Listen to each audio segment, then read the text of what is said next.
Labadiena, sveikinamės su visais lietuviško futbolo mėgėjais iš Panevėžio futbolo akademijos. Panevėžys aikštė, naujasis aikštynas, renovuotas aikštynas. Yra atsargoje Faustas Steponavičius, geras smūgis ir dviem pergalėm ir vieneriom lygiosiomis pastarosios būtent praėjusiame ture. Čia Vytautas Černiauskas ir dabar. Geras smūgis ir ką? Tai buvo labai pavojinga situacija, kai bus čia. Vytautas Černiauskas iškumščiuoja, bet ne per toliausiai. Antrajame ture, na be abejo, 3 praleisti įvarčiai su riteriais. Nauris Petkevičius į dešinę, Idrisas Momo. Sidis Anoho taip pat siūlosi dešinėje. Geras perdavimas ir nespėjo prie daug kovos. Baudos aikštelė link tolimųjų virpsto. Žaidimas ranka. Tikrai taip. Žaidimas ranka. Markas Beneta rodo, kad bandė apsisaugoti nuo kamulio, bet Dovydas Švėgžda, na šiandien nėra VAR, nėra galimybė.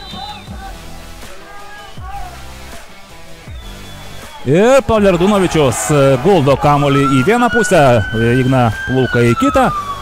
1-0 į priekį veržiasi Panevėžys. Pirmą kartą šį sezoną top buvęs Barcelona jaunimo dublerių komandos auklėtinis. Čia Faustas Steponavičius iš kairės smūgiuoja. Šį kartą smūgiuoja, bet Panevėžio pusėn.